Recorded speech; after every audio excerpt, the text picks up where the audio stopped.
going on this morning? A little different situation today. We are in the car. Brienne is driving. We are on the way to Colorado. We're actually just leaving town. But today we're going to talk about something that came up in a video yesterday, and I think it's an important conversation to have. And I'm going to just share parts of a couple of comments that we got yesterday, because I know that a lot of people feel this way. So this first person was he has a YouTube channel, and he does reviews sometimes, and he was working with it's like a Chinese guitar parts brand. Okay, they do hardware. And he said that he stopped working with them because they have watered down the allure of working with them, because they'll work with anyone no matter the quality of the content. We've seen this, right? We've seen advertisers. So we're going to talk about advertising on the internet. We've seen this happen, right? Like where you're like, you just say everything is good. So how do I believe you? And then the second comment, I'm really sick of every time a product comes out, all the guitar folks on YouTube market it as the next best thing. Click on the link below. It's getting old. Excellent. These are really good things to talk about. So first of all, let's talk about how marketing works. So first of all, sponsorships are good. You have to have sponsored content in any area. That's what pays. That's what makes the world go round, to be honest with you. There's no free content ever. There's always somebody has to get paid to make content. That's just how it works. If I spend my time doing something, I should be compensated for it. Same thing with you at your job, like whatever. If you're spending your time doing it, you should be compensated for it, if that is the arrangement that you have between these people, right? Affiliate links aren't bad. It's a way for folks to make money on the backside. Like, for example, a lot of times I'll do a video for free if I know I have affiliate links in the back, because those just keep going forever. So it's very helpful, and affiliate links are helpful. They don't make a ton of money for us, but they're very helpful. And in 2026, companies need to be marketed. They need to market their product. This is the exact same, and I've talked about this before, but we're going to get into why we're talking about it again in a minute. It's a little different. In the old days, it was TV commercials and magazine ads. When a new product came out, there was a bajillion commercials about it. When a new product came out, it was on all the covers of all the magazines on the display stand at like Barnes & Noble or whatever. So there's no difference.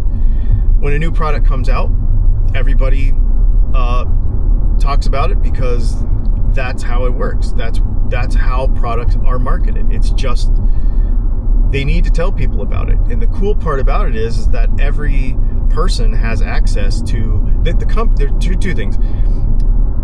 Regular people have access to more people. So I'm a regular person and I have a camera and I hit record, so I have access to more people. And the company has access to more people that can talk about their product, because there's more of us. So it's actually a good thing. The problem is that when you have a creator or an advertiser who the recommendation is so common that you can't tell whether he's, in the worst case scenario, being honest or not, and B, as a result of that, can you trust his recommendation? We do it a little different around here. We'll talk about that in a minute. Some people still don't believe us. I don't really care. If they think we're lying, that's on them. I'm not a dishonest person, so whether you believe that or not, on you, and you can live your life unhappy. It's not my problem. Seriously, that's how I feel about it. Like, dude, if you're just going around, you're that cynical that you're calling everybody a liar just because they exist. Yeah, okay, cool. I like my life. It's pretty fun. So the cool part about this is that since there are more products than ever, there are more companies than ever, there are more small companies who can't afford big advertising. Like, this is all a really good system that works to support smaller companies like me. Like, it's really great. I really like it a lot. the affiliate program thing is a cheap way to sustain advertising over a period of time because it's not really money out of pocket up front. From the creator standpoint, he gets a little bit of income from it, sometimes a lot, depending on the product. We'll talk about that in a minute. But the net benefit for the community is that you get to hear about everything that's going on all the time. And I know that people get tired of that, but I think there's a way to handle that.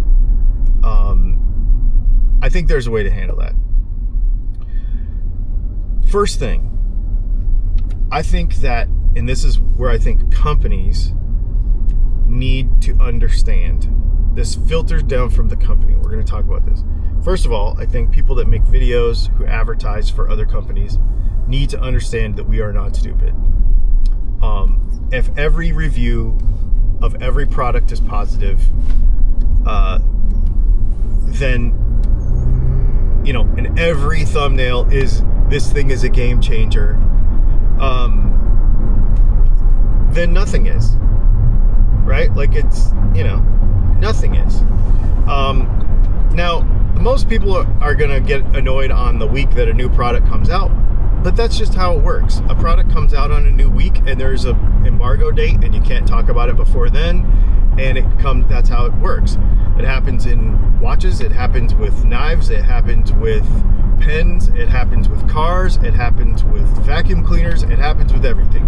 There's embargo dates, then that comes out and boom, it's all over the place, right? The new product comes out. It happens in guns. There's like freaking a new gun comes out and all the gun tubers have the gun on the same day. So it makes sense that you would get tired of this. Here's where it gets a little different though. And you're not going to like this.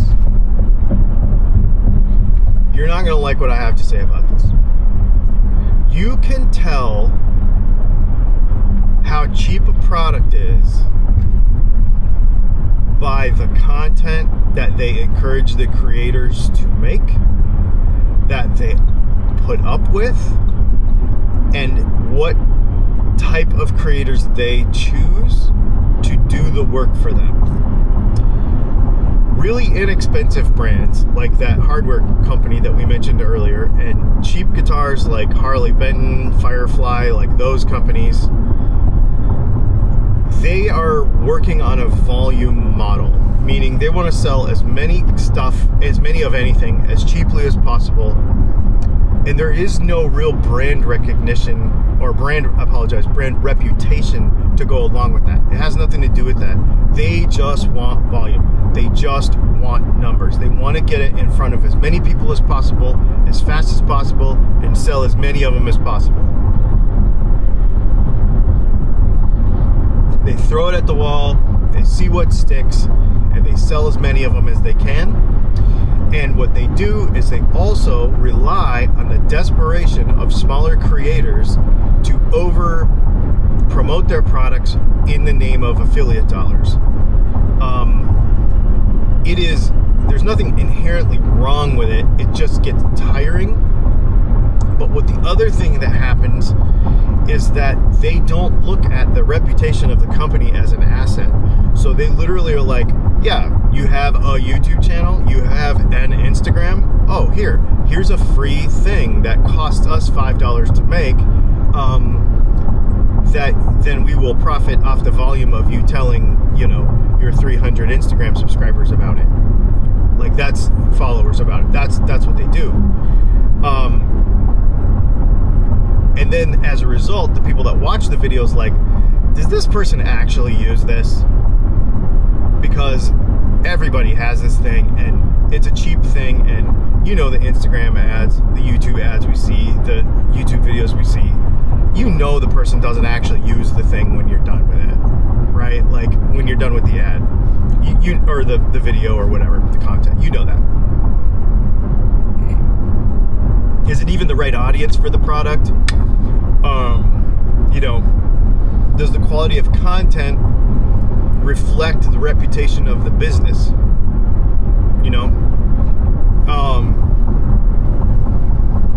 Is this somebody that I want to represent my company?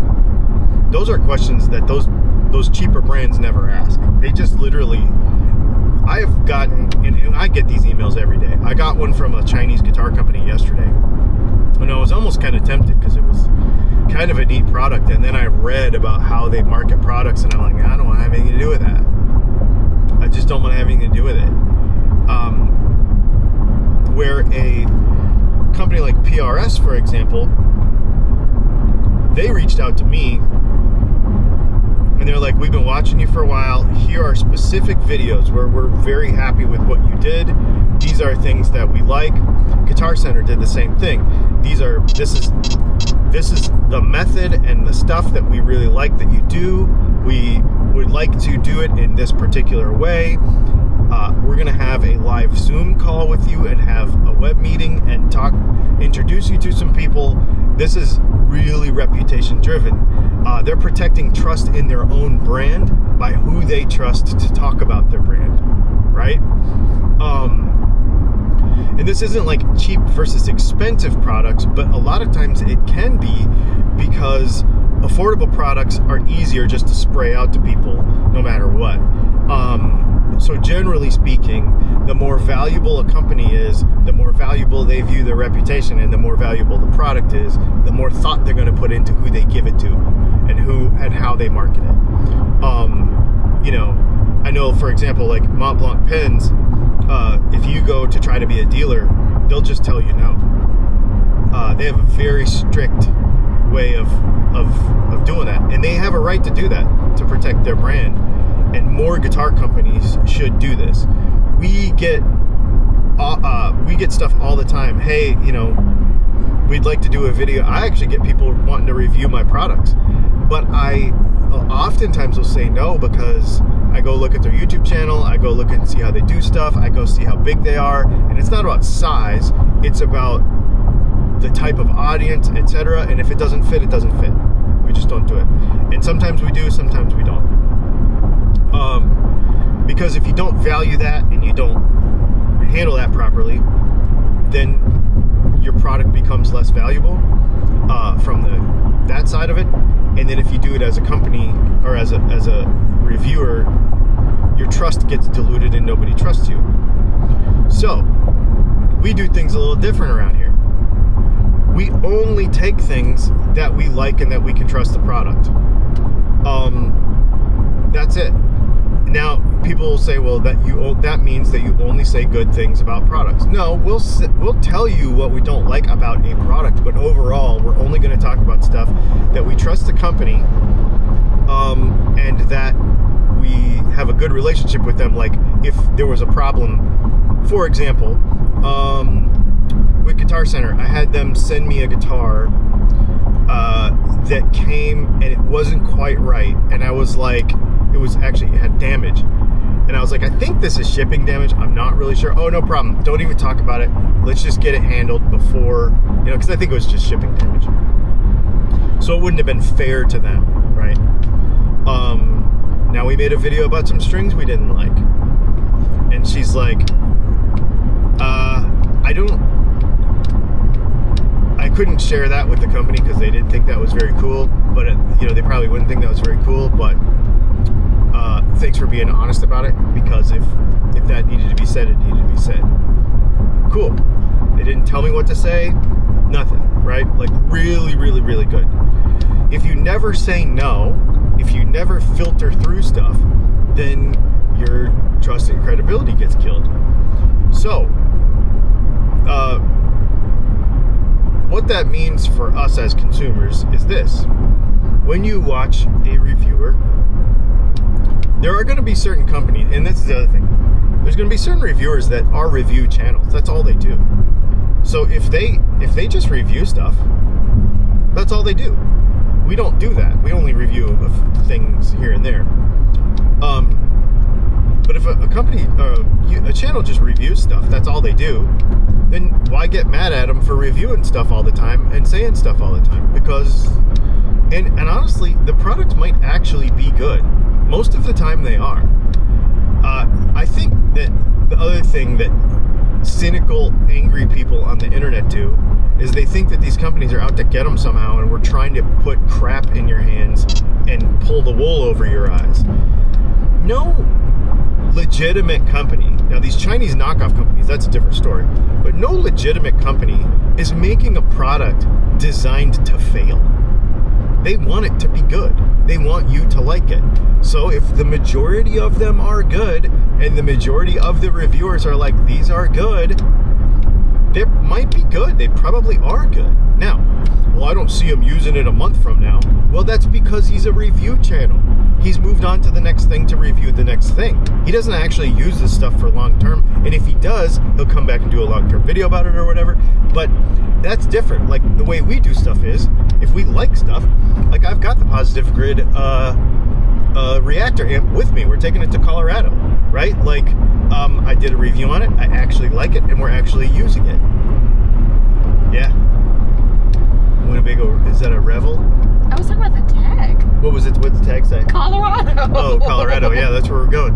Anyway, so that's the thing. I feel like you could stand to trust people more, but also you also don't need to trust just everybody. And I'm not saying trust me because I'm saying this, but I'm saying look at the approach of the channel. Look at the point of the channel. If they're just a review channel, there's a reason why they don't use stuff in 3 weeks.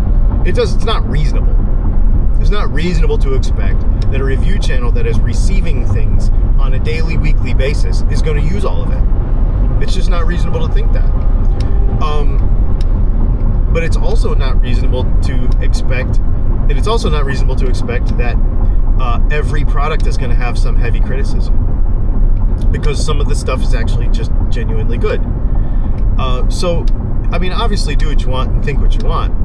But I just wanted to share a little bit of perspective on both sides of this. And the other thing is, if you see a company spraying product out to a whole bunch of people, that should tell you something about that company and that product. Because really good premium products that are meant to be really good aren't going to handle it that way.